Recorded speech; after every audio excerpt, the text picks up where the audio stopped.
ভালো ঘুম আমাদের শরীরে রিসেট আর রিকভারির জন্য অত্যন্ত প্রয়োজনীয়। আর এই ঘুম যদি ভালোমতো না হয় তাহলে বিভিন্ন শারীরিক সমস্যা হতে বাধ্য। ভালো ঘুমের প্রথম আর প্রধান শর্তই হলো আর্লি আর লাইট ডিনার।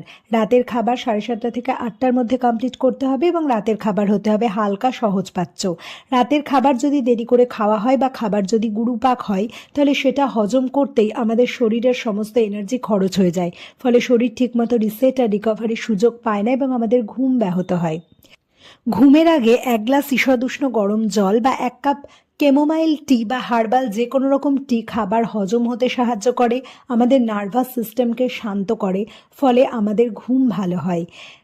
ঘুমের অন্তত 45 মিনিট আগে টিভি বা মোবাইলের স্ক্রিন থেকে সম্পূর্ণ দূরে থেকে পজিটিভ কোনো কিছু পড়া বা দেখা আমাদের মস্তিষ্ককে গভীর ঘুমের জন্য প্রস্তুত করে।